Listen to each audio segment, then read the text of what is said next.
오늘 감사절 아침입니다. 감사주일이죠. 이번 주 목요일이 추수감사절이 되어지는데요.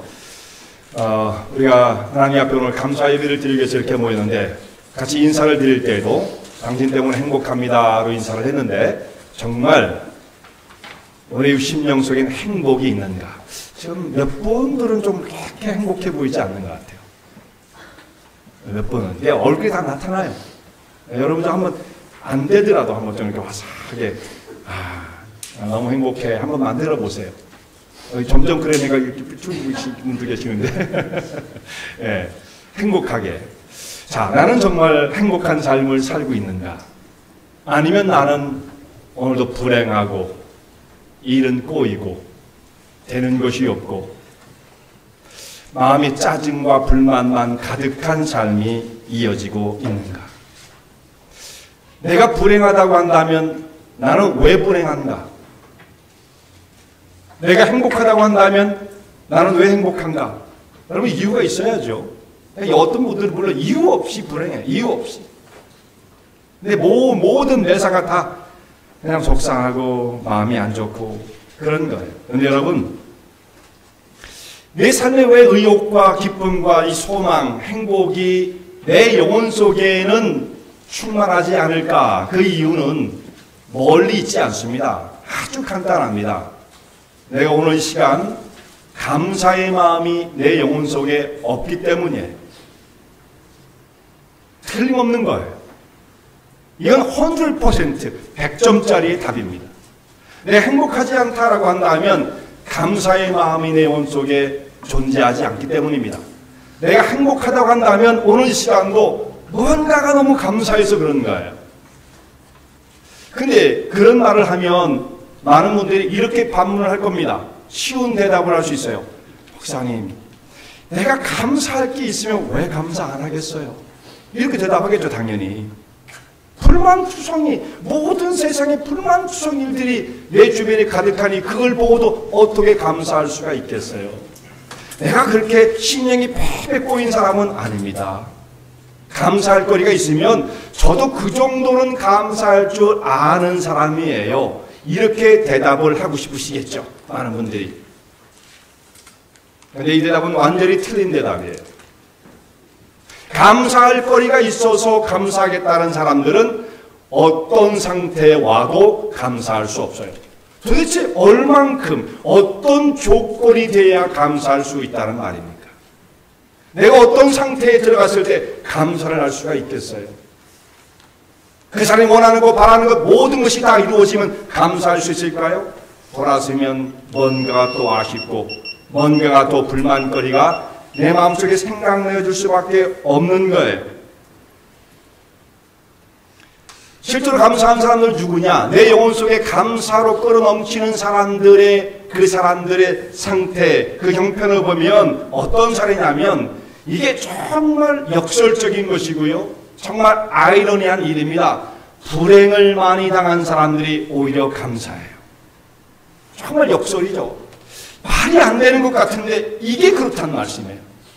내 영혼은 그야말로 불행으로 점철되어진 것 같은데 그런 사람들은 감사를 해요.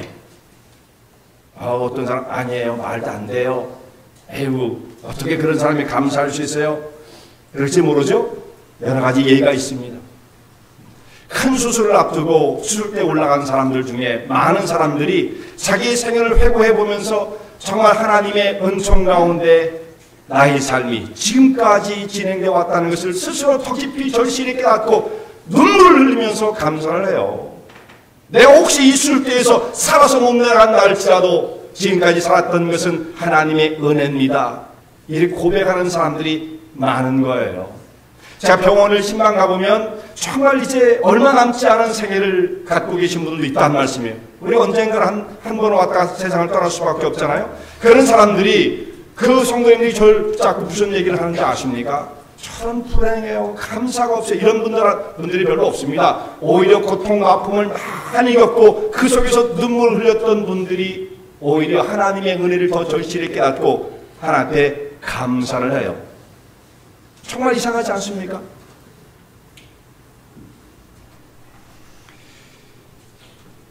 이러한 감사는 불행과 고통을 만났던 사람들이 오히려 더 깊이 하나님께 감사하는 것은 신앙의 세계 속에 있는 사람들에게는 얼마든지 일어나는 일들이고요. 이 일이 바로 1620년에 미국 땅을 처음 밟았던 우리의 신앙의 순례 선조들에게 의해서 고백되어진 말입니다.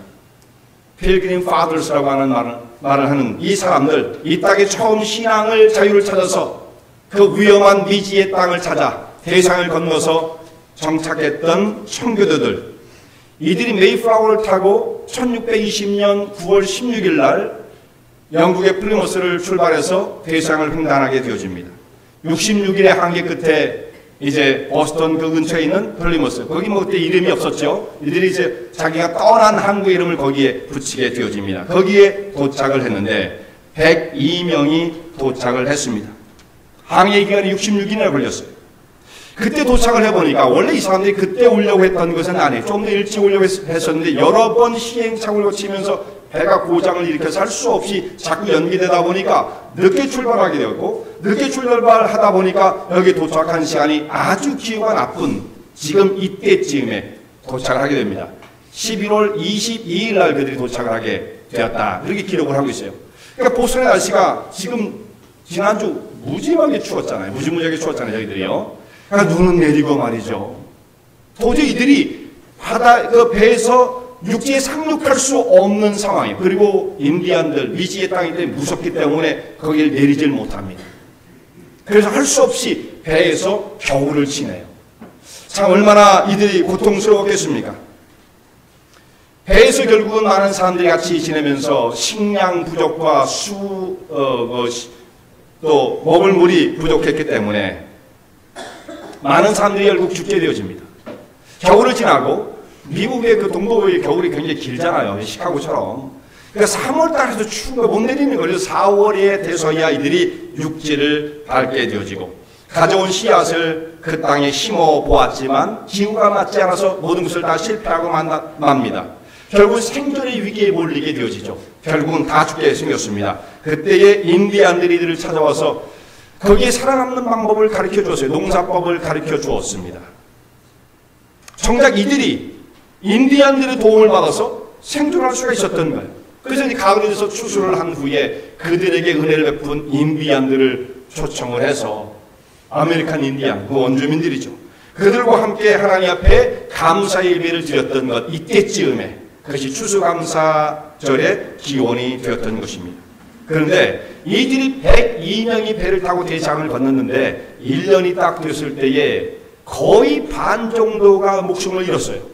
남은 사람이 56명이었다. 이렇게 기록을 하고 있습니다. 거의 절반의 사람이 죽게 되어집니다. 자, 신앙을 지키기 위해서 온 사람들이에요. 이들이 바랬던 것은 부와 명예나 화려한 삶을 꿈꿨던 자들이 아닙니다. 오직 우리는 신앙의 자유를 가지고 성경대로 믿고 성경대로 실천할 수 있는 것이 있다고 한다면 거기에 신대륙이 아니라 할지라도 어느 땅이라도 우리는 상관없다. 이러고 갔던 거예요, 사실은. 그런 사람이 하나님이 이 황금과 같은 땅을 사실 허락해 주신 거죠.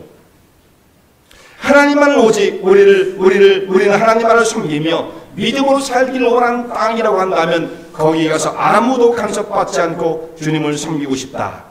이런 신앙의 결단 속에서 신대륙을 향해서 찾아왔던 사람들입니다. 그런데 식구들이 다 하나씩 죽어가는 거예요. 1년이 지났을 때 46명이 죽었으니까 여러분 한 주에 한 번꼴로 장례를 한 거예요. 한 주에 한 번꼴로. 여러분 교회에서 사람은 이제 우리 신앙생활 하다가 먼저 떠나는 분들이 계시잖아요. 그 세상을 떠나는 그 장례식도 어떤 장례식은 참 그 은혜롭게 오히려 힘을 얻는 그 장례도 있지만 대부분의 장례는 마음을 무겁게 하지 않습니까? 오늘도 장례를 지내고 또 다음 주에 또 장례를 지내고 계속 이것이 연속이었다고 생각해 보세요. 그것도 100명 남짓한 사람들이 매주 단위로 장례를 치렀다. 내 식구 가운데 잃어버린 사람들 절반은 없어졌다. 어떤 가정은 아내가 세상을 먼저 떠나고 어떤 가정은 남편이 세상을 먼저 떠나고 아이들이 먼저 죽기도 하고 이런 일들을 겪었다. 자, 이렇게 신앙 속에 시련을 겪었을 때에 하나님 앞에 감사할 수 있겠는가? 무슨 감사가 나오겠어요, 여기서요? 다 잃었는데 우리가 하나님 다른 걸 바라본 것도 아닙니다. 주님을 잘 섬기고자 하는 그 신앙의 마음을 가지고 이곳에 왔는데 왜 주님은 우리를 안 지켜주셨나요? 이러고 원망할 수 있잖아요. 요즘 그런 사람들이 있더라고요. 왜 우리는 안 지켜주셨나요? 이렇게 마음의 원망을 품을 수 있는 상황이 아니었겠습니까? 사실 돌아가려고 해도 다 가족을 잃어버린 상태에 돌아가면 무엇을 하겠습니까? 이 상태, 아무것도 소망이 안 보이는 것처럼 보이는 그 상황, 정말 차라리 우리는 떠나지 않을 걸 잘못했던 것이 아니겠는가, 후회 막심한 그런 상황이 아니었을까? 보통 사람이었다고 한다면 어떤 사람은 하나님을 향해서 원망의 마음을 품지 않았을까? 애굽을 나왔던 이스라엘 백성들이 돌아서면 하나님을 향해서 원망하고 불평했던 그 모습처럼 혹시 이들은 그들이 당했던 시련보다 더 혹독한 시련을 당했는데 원망과 불평의 마음이 나오지 않았겠습니까? 그럼에도 불구하고 이들은 혹독한 시련을 이겨내고 슬픔과 그 고난의 세월을 겪으면서 오히려 1년이 됐을 때 하나님 앞에 추수의 감사의 예배를 기쁨과 환희 속에 하나님 앞에 경배를 드렸다는 말씀이에요. 하나님, 주님은 영광을 받으시옵소서. 저는 주님을 찬양합니다. 우리에게 베푸신 하나님의 한량없는 은혜를 우린 깊이 감직하며 주 앞에 영광을 돌립니다. 이렇게 하나님 앞에 경배를 드렸던 것입니다. 감사할 것이 넘치고 주체할 수 없는 상태가 된다는 것은 도대체 우리의 생애가 어떻게 돼야 그 상태를 맞이할 수 있을 것인가? 도대체 내 어카운트에 얼마의 액수가 있으면 나는 만족할 것인가? 얼마요? 얼마요? 네, 얼마라고는 말씀 안 하셨죠? 네, 세상에 그럴 수가 있겠느냐 이렇게 말씀하신 것 같아요. 네, 그렇죠. 여기를 보세요. 여기 원장님 여기 보세요. 자, 여기 보세요. 지금 이 시간에는 말씀을 듣는 시간. 자, 눈이 안 맞추시면 안 돼요. 저를 다 보시기 바랍니다. 도대체 우리의 집에 무엇이 어떤 컨디션, 어느 정도 넓은 집에 살면 우리가 만족을 할 수 있겠는가? 여러분, 정말 하나님 앞에 감사를 드리는 사람들은 돈이 많아서가 아니에요. 건강이 좋아서만이 아니에요. 모든 상황이 감사할 만한 것으로 넘쳐나니까 감사하는 것이 아니에요. 오히려 사업이 잘 됐기 때문에 그런 것이 아니에요. 오히려 이런 사람들이 오히려 다 그런 건 아니지만 인색한 사람들이 많아요. 참 안타깝고 답답하고 사실상 좀 더 깊이 말하면 가련한 것입니다. 왜냐하면 감사 없으니까 행복이 없기 때문이죠. 그러나 고통과 시험이 내 삶을 괴롭히고 있지만 이 시련의 과정 속에서 여전히 하나님의 살아계심과 역사를 확신하며 주님을 바라보고 감사하는 믿음의 사람들이 있는 거예요. 자, 형편과 처지가 좋은 사람도 오히려 감사하지 않고 원망과 불평이 많은데 어떻게 환난을 겪고 슬픔이 있는, 괴로움이 있는 사람들이 하나님 앞에 감사할 수 있었을까? 이건 그때만이 문제가 아닙니다. 지금도 마찬가지입니다. 고난이 많은 사람들이 하나님 앞에 감사합니다. 이유가 있어요. 분명한 이유가 있습니다. 감사하는 사람들은요, 두 번째 주제로 살펴볼 말씀이 감사하는 사람은 어떤 사람이냐? 생각이 깊은 사람들이에요. 자, 그래서 사람이 고난 속에서 생각이 깊어지는 것입니다. 생각이 고난 속에서 정화가 되어지는 사람들. 대부분 그렇죠. 고난 속에서 우리의 생각이 정화되어지고 생각이 깊어지게 되어지는 것입니다. 그러니까 생각하는 사람이 하나님 앞에 감사드릴 수가 있어요. 영어의 감사가 thank인데 생각한다는 것은 think잖아요. 뭐 단어 하나 차이인데 뭐 차이도 없어요. 이건요. 뭐 잘못 발음하면 똑같아요. 그냥 저는 think나 thank랑 똑같단 말이에요. 이거 구분이 돼요? 그냥 구분도 안 되잖아요. 네? 사실상 똑같은 어원에서 나온 겁니다. 그러니까 감사라는 건 뭐냐면 생각을 하는 사람이다라는 뜻이에요. 생각하는 사람. 좋은 생각을 가지고 그것을 기억하고 그렇게 기억을 할 수 있는 사람이 감사할 수가 있는 거예요. 생각을 바르게 할 수 있는 사람이 감사할 수 있는 거예요. 그러니까 생각을 누구나 다 하죠. 생각을 잘못하는 사람은 오히려 원망을 해요. 그걸 잘못 해석하기 때문에 오히려 원망하는 겁니다. 그러니까 생각을 바르게 할 수 있어야 돼요. 그래서 영적인 기억이 좋아야 되고요. 영적인 IQ가 좋아야 돼. 이것이 안 되는 사람은 감사도 못해요. 근데 이것이 안 되는 사람은 감사하지 않으면 할 수 없는 거지. 이게 아닌 겁니다. 감사하지 않으면 그 생이 불행해진다는 말씀이에요. 초라해진다는 말씀이에요. 생의 의욕을 다 잃어버린다는 말씀입니다. 여러분, 영어뿐만 아니라 영어에서 think와 thank를 우리가 생각하게 되어지는데 이 헬라어도 마찬가지입니다. 헬라어에서 감사하다라는 말은 은혜에 대해서 좋게 생각한다, 이런 뜻이에요. 유카리스테오라는 것이 감사하다는 말인데요. 감사합니다. 유카리스테오. 근데 그 안에 무슨 말이 들어있냐면 카리스라는 말이 들었어요. 유카리스테오. 그거하고 그 안에 카리스가 들어있어요. 카리스가 뭐냐면 은혜예요. 은혜. 그러니까 은혜를 기억한다. 은혜에 대해서 좋은 마음을 가지고 있다. 이게 감사예요.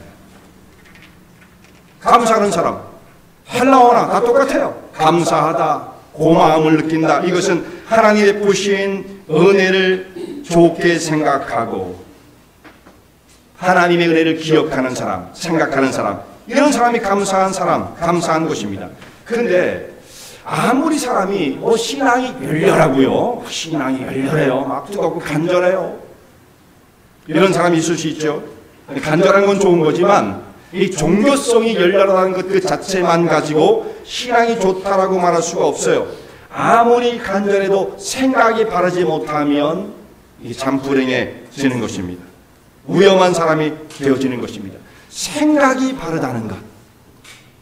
여러분, 지금 우리 자기를 한번 잘 생각해 보세요. 나는 어떤 사람인가?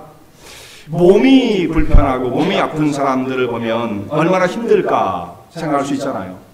우리 교회도 지금 몸이 불편해서 교회 오고 싶은 마음이 간절함에도 불구하고 못 오시는 분들도 계시다는 말씀이에요. 몸이 불편하다는 것, 이게 참 안타까움을 주는 것입니다. 옆에서 지켜보는 사람도 안타까운 거예요. 국민의 마음을 품게 되어지죠. 제가 얼마 전에 어떤 소식을 들었는데 제가 잘 알던 분이고 그 사람은 운동도 너무 좋아하고 몸도 씩씩하고 이런 사람이에요. 근데 그렇게 나이가 많지 않은 분인데 중풍을 맞아가지고 한쪽을 완전히 못 쓴다. 그래서 내가 그분이 그렇게 된다는 게 이해가, 이게 크로스가 안 되더라 같이. 야, 그 사람 그럴 사람이 아닌데 아주 운동도 좋아하고 아주 사나이같이 이렇게 살던 사업자로 이런 사람이었는데 갑자기 이 사람이 중풍이 와서 한쪽이 완전히 마음에 대해서 몸을 가누지 못한다. 이런 얘기를 들으면서 참 안타까운 마음을 갖게 되었습니다. 몸이 불편하다는 것, 마음대로 내 몸을 쓸 수 없다는 것, 이거 얼마나 불행한 일입니까? 고통스러운 일입니까? 근데 여러분, 이건 그렇게 절망적이진 않아요. 이거보다 더 불행한 것이 뭔지 아십니까? 뭐요? 어떤 거? 네, 자꾸 설교하시는데 참여하고 싶어 하시네요. 네, 의견을 말씀해 보세요. 네. 어떤 게 더 불편해요? 어떤 게 더 고통스러워요? 외로운 거라고 했던 것 같아요. 네, 사람이 이 정신적으로 문제가 되어지면 이거 겉은 다 멀쩡한데 겉은 다 멀쩡한데 이 정신적으로 온전하게 행동을 하지 못하는 사람이면 이게 얼마나 불행한 것입니까? 지금 현대 사회가 너무나 복잡해지기 때문에 이렇게 정신적으로 고통을 겪는 장애를 앓는 사람들이 굉장히 많아요. 굉장히 많아요. 근데 그런 사람은 어떻게 해야 돼요? 강압적으로 사람을 데려다가 정신병동에 집어넣고 이렇게 되는데, 이런 사람도 어떤 케어를 받아요. 케어를. 상담을 하고 약물을 또 잘 복용하게 되어지면 상담의 이 과정들을 통해서 많이 그 증상을 완화시킬 수가 있고 다시 정상으로 돌아올 수가 있어요. 그러니까 정신적인 것은 치료가 가능합니다. 이보다 더 불행한 게 있어요. 이보다 더 불행한 것은 뭐냐면 생각이 잘못된 사람들이에요. 정신적으로 문제가 있는 사람은 치료를 받으면 되지만 생각이 잘못된 사람들은 자기가 문제라고 생각하지 않아요. 이런 사람은 정신병동에 넣을 수도 없어요. 근데 생각이 완전히 다른 거예요. 생각하는 방법이 틀린 거예요. 알아보는 시각이 완전히 이 사람은 다른 사람이에요. 완전히. 정상적인 사고와 판단할 수 없는 사람들이에요. 이런 사람이 세상이 막 지금 돌아다닙니다. 지금 우리 가운데도 그런 사람이 있을 수 있는 거예요. 우리가 내 생각이 바르지 못하면 이것처럼 불행한 게 없는 거예요. 내가 정말 행복한 그 환경 속에 행복한 모든 조건을 갖고 있으면서도 나는 불행하다. 내 처지가 참 처절하다. 이렇게 살아가는 사람이 있는 겁니다. 생각이 바르지 못하기 때문에. 하나님의 베푸신 긍휼과 은혜가 그렇게 큼에도 불구하고 그 은혜를 값싼 것으로 여기는 것, 이제 생각이 잘못돼서 그렇죠. 여러분, 그래서 우리가 신앙이 좋다는 것, 신앙이 좋다는 게 뭐예요? 믿음이 좋다는 게 뭐예요? 내가 30년 교회를 다녔어. 나 모태 신앙이야. 이건 아무런 관계가 없습니다. 그거하고 신앙이 좋은 거하고는. 신앙이 좋다는 것은 생각이 바른 것입니다. 정상적인 눈을 가지고 정상적인 것으로 바라볼 수 있는 시각을 갖는 사람이 신앙이 좋은 거예요. 그래야 되는 거예요. 예수님의 시각을 가지고 바라보는 것, 그게 가장 정상적인 거잖아요. 예수님을 닮아가는 것, 예수님이 말씀하시는 것, 그분의 성품, 그분의 말씀과 그야말로 그분의 사상, 그분의 영혼을 닮아가는 것, 그러면 그 시각을 가지고 세상을 보는 거예요. 이게 신앙이 좋은 거죠. 뭐예요? 다른 신앙이 좋다는 게 도대체 무엇입니까? 바로 그것입니다. 생각이 잘못되어지면 무엇을 갖다 줘도 소용이 없는 것입니다. 그래서 내가 만약에 감사하지 못하다, 난 불행해, 요즘 정말 짜증나, 뭐 이런 분이 계시잖아요. 그러면 그분에게 지금 그런 분이 혹시 계시면 나한테 자기를 향해서 이렇게 얘기해. 야, 너 생각이 틀렸어. 그렇게 좀 말씀하세요. 너 생각이 틀렸어. 고쳐먹어. 이렇게 자기를 향해서 얘기를 해야 됩니다. 누가 얘기를 해주겠어요, 누가? 원수되죠? 본인이 얘기를 해야 돼, 본인이. 야, 너 생각이 틀렸어. 좀 너 자신을 좀 돌아봐봐. 너 생각하는 게 정말 바르니? 내 자신이 정상이라고 생각해? 이걸 자기한테 얘기를 해봐야 되는 겁니다. 그리고 나서 내가 정말 생각이 바름에도 불구하고 불행하다고 생각하는 사람은 없을 겁니다. 그것은 뭔가 앞뒤가 안 맞는 거예요. 생각이 정상적인 사람은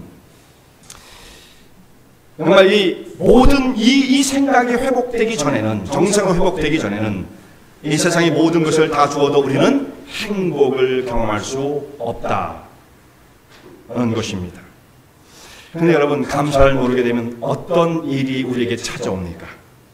감사를 모르면 그런 사람은 너무도 불행해요. 성경에서 이 증상에 대해서 정확하게 말씀을 하고 있습니다. 성경에서 감사를 모르는 사람들, 그 사람들이 얼마나 불행한 삶을 살아가는가. 디모데후서 3장 2절의 말씀, 1절에 보면 말세에 고통하는 때가 이르는데, 말세에 고통하는 때가 이르는데 그때 다 고통을 당하고 불행하다고 말하는 거예요. 그때 근데 특징이 무엇이냐? 사람들 여러 가지 뒤틀린 모습이 나타나는데 그 중에 하나가 감사치 않는다. 이 불행한 거예요. 말세에 고통하는 그때 사람들이 특징이 감사하지 않아요. 그러니까 불행해지는 거예요. 물론 여기 감사 이외에도 여러 가지 말씀을 하고 있습니다. 3장 2절에 보면, 디모데후서 3장 2절이죠. 자기를 사랑하며 돈을 사랑하며 자긍하며 교만하며 회방하며 부모를 거역하며 감사치 아니하며 거룩하지 아니하며, 이렇게 쭉 말씀을 하고 있어요. 여기 이제 감사가 나오죠. 사실 이 감사에 감사한다고 하는 이 말씀이 정말 실천되어진다고 한다면 앞뒤에 있는 모든 것들 다 같이 연결되어서 회복될 수가 있는 거예요. 감사해 보십시오. 감사해 보세요, 하나님 앞에. 그럼 이 사람이 돈만 자랑하며 살겠어요? 자기만 자랑하며 살 수 있겠어요? 회방하며 살 수 있겠습니까? 감사만 하면 다 해결이 되어지는 거예요.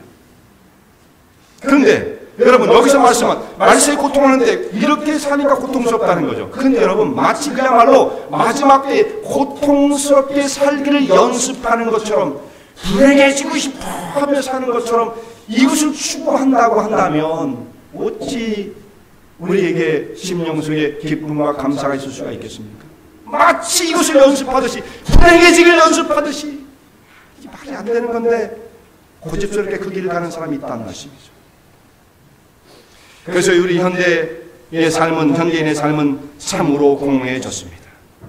마지막 때의 말세에, 마지막 때에, 그 말씀이 있거든요. 말세, 마지막 때에, 고통하는 때, 곧 현대인들이 겪고 있는 이 모든 영적인 질병, 그걸 말씀하고 있는 거예요.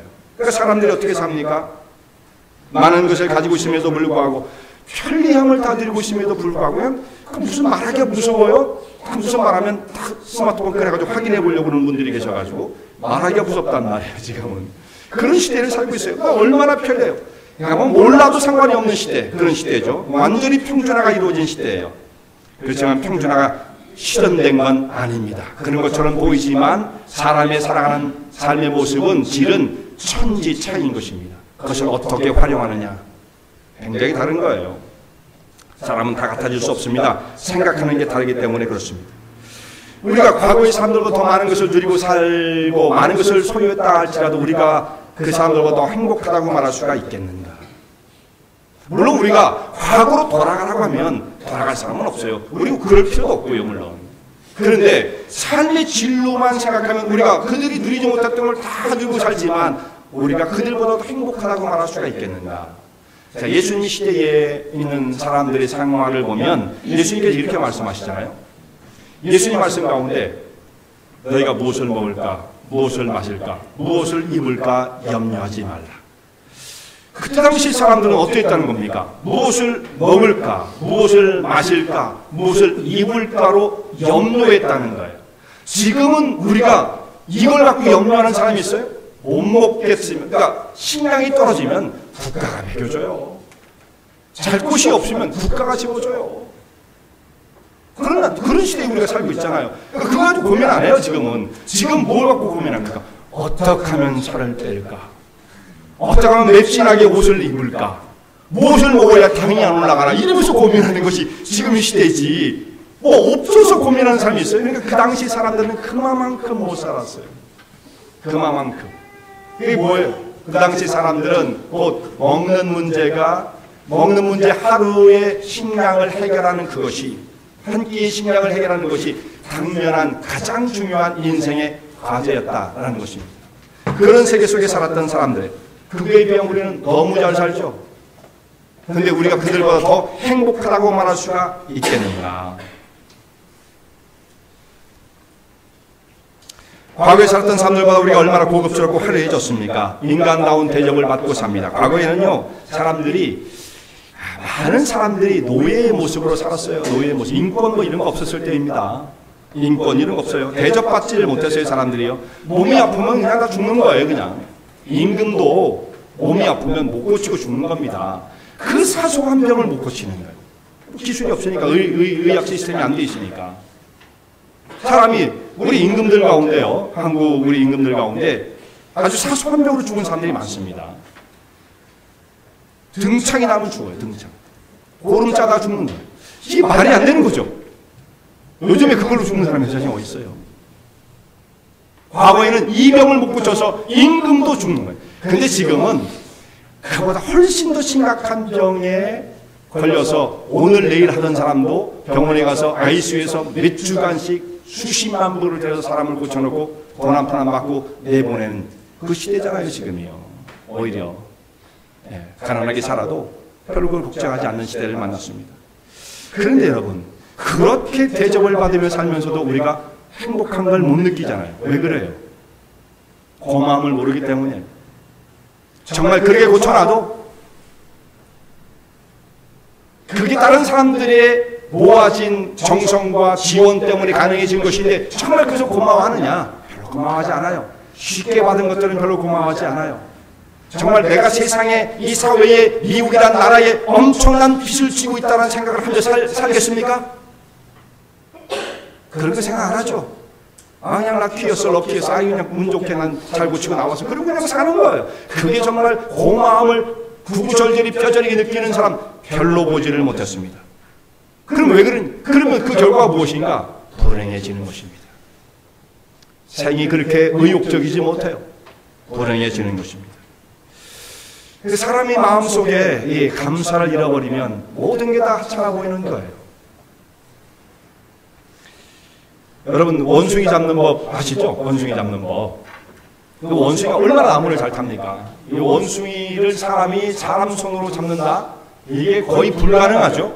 그래서 원숭이들이 사는 그 숲으로 사람들이 여러 사람이 들어가서 원숭이를 잡으러 가면 원숭이들이 또 지능이 높은 그 원숭이일수록 나무 위에서 막 자기들끼리 막 신호를 보내면서 저 멍청한 인간들이 들어왔다. 우리를 잡으려고. 그러면서 이제 위에서 사람들을 놀리는 겁니다.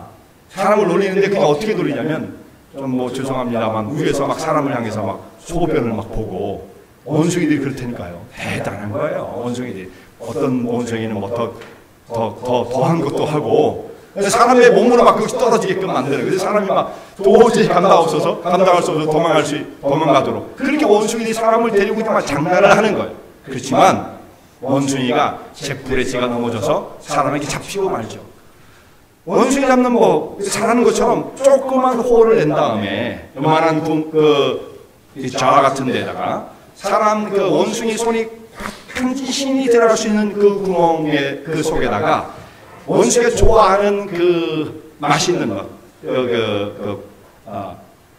너츠 같은 것들 이렇게 많이 넣으면 한 줌을 집어서 나올 때 주먹을 쥐면 못 빠져나오게끔 만들면 원숭이가 호기심이 많은 것이 보고 있다가 사람이 싹 가면 저 바보 같은 인간들이 무슨 짓을 하고 갔나 이제 체크하러 내려왔다가 그 속에 보니까 뭐가 있잖아요. 그래서 딱 손을 넣어보니까 자기가 좋아하는 너츠가 이쪽 있는 거예요. 아몬드도 있고 뭐 여러 가지 있어요. 그러면 이제 그걸 잡아가지고 빼려고 할 때 이걸 붙잡아서 빼면 안 빠지잖아요. 그때 와서 아무리 빼려고 해서 빠지지 않죠. 그때 와서 사람이 와서 그냥 원숭이를 슬쩍 안고 가면 끝나는 거예요.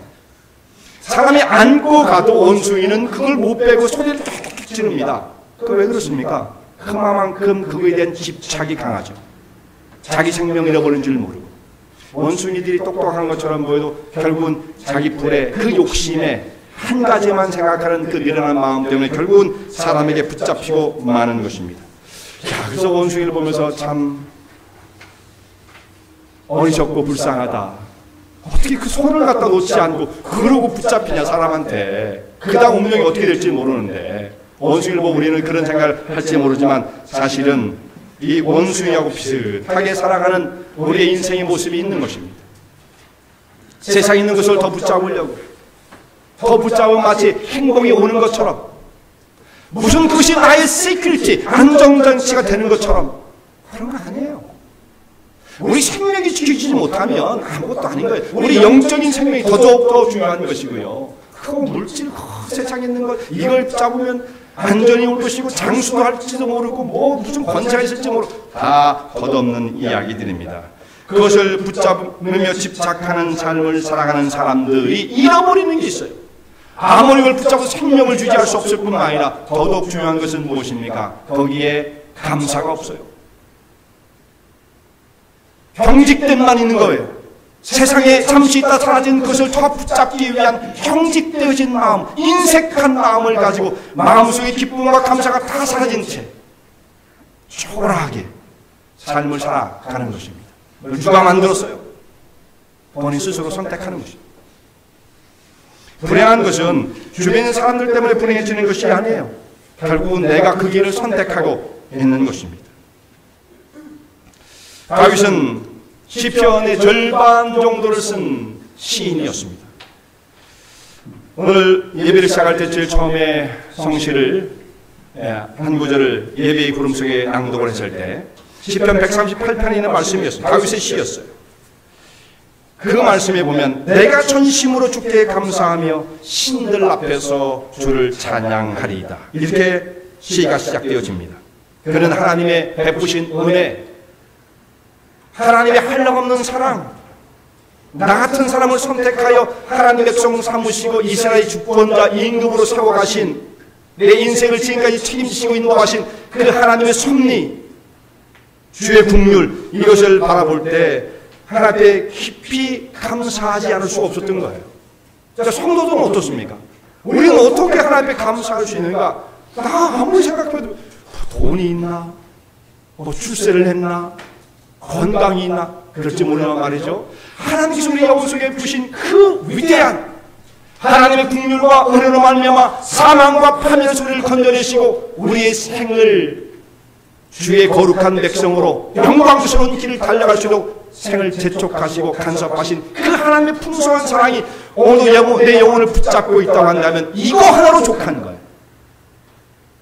여기서 뭐가 더 필요해요? 그거 하나면 우리는 하나님 앞에 그야말로 춤을 추며 감사할 수가 있는 것입니다. 정말 다윗은 감사를 아는 사람이었어요. 그러니까 그는 인생 말에 참 불행한 일도 겪인 것 같지만 다윗 전체를 보면 다윗은 하나님께 축복을 받은 사람이라고 말을 하죠. 위대한 사람, 신앙이라고 말을 하지 않습니까? 다윗의 그 생애 가운데에 정말 우리가 인정을 하고 영적인 존중을 해야 할 그 부분은 뭐냐면 다윗은 깊이 감사를 아는 사람이었다라는 것입니다. 감사할 줄 모르는 사람 보면 참 마음이 불편해지는 거예요, 사람이. 근데 다윗은 감사를 아는 사람이에요. 다윗이 자기 아들, 자기 몸에서 난 아들이 다윗을 위해서 향해서 반기를 들었습니다. 반란이 일어나자 결국은 아들의 칼을 피해서 목숨을 유지하기 위해서 도망을 칠 수밖에 없었습니다. 피난을 너무 급하게 나오기 때문에 아무것도 들고 나온 것도 없어요. 그냥 맨발로 도망을 갔습니다. 그렇게 도망을 칠 때에 그 피난길에서 다윗을 만나 도와준 사람들이 있었는데 그 중에 길르앗 사람 바르실레라고 하는 사람이 성경에 나옵니다. 바르실레, 바실레 이렇게도 상관없고요. 바르실레. 이 사람이 다윗을 만나가지고 그에게 먹을 것을 갖다 주고 다윗에게 모든 걸 다 제공을 해줘요. 이 사람이 굉장히 부자였다 이렇게 말씀을 하고 있어요. 이 바르실레가 다윗을 긍휼히 여겨서 필요한 것들을 다 공급해 줍니다. 먹을 것, 그 다음에 심지어 침상까지. 다윗이 맨바닥에 자면 안 된다 우리 왕은. 그래서 침대까지 가지고 나와서 왕을 그렇게 모시고 필요한 양품 이런 것도 다 갖고 나와서 그래서 세수도 하셔야 된다 우리 임금은. 얼마나 정말 지극정성으로 다윗을 이렇게 지원을 한 것입니까? 그래서 피난을 무사히 갈 수가 있었어요. 나이 많은 다윗이 너무 고생하면 안 된다. 왕을 극진히 모셨습니다. 그리고 난 다음에 압살롬의 난이 진압이 되고 난 다음 다시 이제 다윗이 예루살렘으로 돌아가게 되어지는데 그 돌아가는 길에 이 바르실레를 만나게 되어집니다. 이 바르실레를 만나는 그 장면에서 다윗이 자기가 받았던 바실레가 자기에 베풀었던 그 호의가 기억이 너무 생생해서 너무 고마워서 이 바르실레에게 이렇게 말을 합니다. 그때는 내가 나를 공개했는데 이제는 내가 당신을 공개할 차례다. 무엇으로 갚아줄 수가 있겠느냐? 다른 거 다 그만두고 그냥 나와 함께 예루살렘으로 갑시다. 예루살렘으로 갑시다. 그 사람을 강권해서 그를 이끌고 가려고 합니다. 근데 바르실레가 끝까지 사양을 해요. 아닙니다. 내가 왕에게 무언가를 받기 위해서 그런 것도 아니고 제가 가봐야 나이도 많아서 먹어도 맛있는 걸 모르고 음악을 들어도 좋은 것을 모르는 사람인데 왕을 따라가봐야 집만 되지 않겠습니까? 저는 절대로 가지 않겠습니다. 극구 사양을 해요. 근데 다윗이 끝까지 강권을 하니까 할 수 없이 바르실레가 어떻게 하냐면 그렇게 강권을 하신다면 그냥 제 아들을 데려가십시오. 그래서 자기 아들 김함이라는 자를 다윗에게 딸려서 보내게 되어집니다. 다윗이 이렇게 그 바르실레가 자기를 도왔던 것에 대해서 깊은 그 기억을 가지고 이 기억, 생각을 잘해야 된다고 그랬죠. 감사의 마음이 구구절절히 나오는 거예요. 그런데 다윗이 그렇게 말하는 모습을 바르실레가 들었을 때 어떤 마음이 들었겠어요? 어떤 마음이 들었겠어요? 나는 별로 해드린 것도 없는데 정말 별로 해드린 것도 없는데 그 정도야 이렇게 생각하지 않겠어요? 그런데 다윗 그 임금님께서 어찌 그렇게 내 분에 지나도록 감사를 표현하며 저렇게 나를 가자고 저렇게 사정을 하실까? 이 생각을 할 때 바르실레의 마음이 어떻겠습니까? 자기가 더 미안한 거예요. 미안해. 그리고 다윗을 도왔던 것에 대한 얼마나 정말 기쁨과 감사가 있었겠어요. 사람이 그런 겁니다. 감사를 아는 사람에게는 더 주고 싶은 거예요. 다 줘도 아깝지 않은 거예요. 그런데 감사를 모르는 사람을 딱 만나잖아요. 그럼 주고 나서도 후회가 되고 주고 나서도 강도를 만난 것 같아요. 야, 이거 날 강도네 이런 생각이 드는 거예요. 자기가 줬는데 기쁜 마음으로 줬음에도 불구하고 상대방이 마땅히 여기고 당연한 것을 여기고 감사를 모르는 사람을 만나면 후회가 막심인 것입니다. 괘씸한 마음이 드는 거예요. 남에게 잘 받으려면 그냥 감사하면 다 나와요. 그냥 별거 아니에요. 하나님한테도 똑같아요. 하나님 앞에 어떻게 우리가 받을 수 있느냐? 감사를 잘해야 돼요. 감사. 하나님이 우리에게 모든 걸 베풀어 주셨음에도 불구하고 감사를 모르잖아요. 하나님 어떤 마음 들겠어요? 강도네. 그런 생각 안 하시겠어요? 강도 만났어. 여러분 하나님 그런 마음 안 가지시겠어요? 하나님 인격자이시기 때문에 똑같이 느끼시는 게. 근데 근데 왜 유독 그렇게 감사에 인색할까? 우리 한국 사람들은 땡큐 이 말을 별로, 우리가 미국 와서 좀 문화권에 섞여 살면서 이제 그 말을 잘 쓰게 됐지, 우리는 사실 뭐 수치고서 그런 말을 잘 못하고 물론 그렇긴 하죠. 근데 그 표현을 해야 돼요. 말로써, 행동으로써 표현을 해야 됩니다.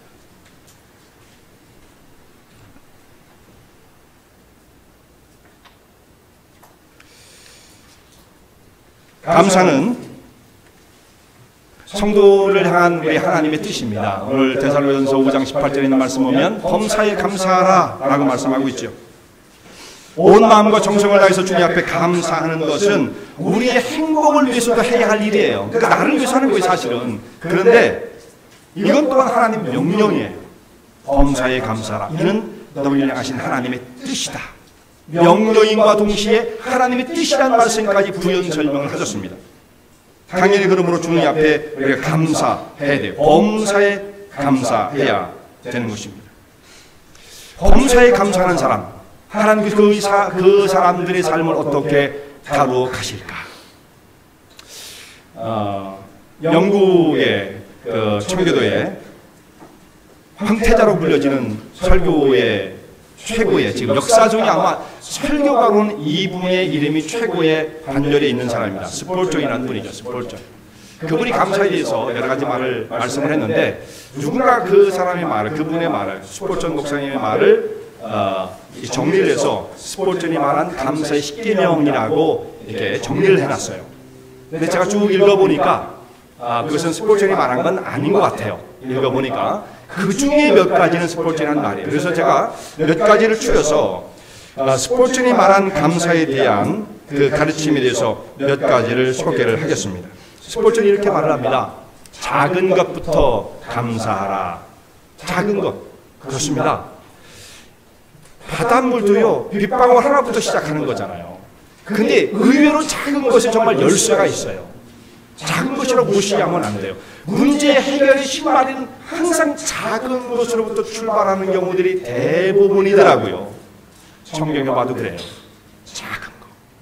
물론 작을수록 좋다는 뜻은 아닙니다. 작은 것부터 감사하라. 아주 사소하고 작은 것 같은 것에 먼저 감사하면 더 큰 감사의 일들을 만나게 될 것이다. 일상에 대해서 감사하라. 이게 우리가 깊이 생각하지 않으면 일상에 대해서 별로 감사하지 않아요. 햇빛, 오늘 굉장히 날씨가 좋잖아요. 햇빛을 보고 정말 감사하다.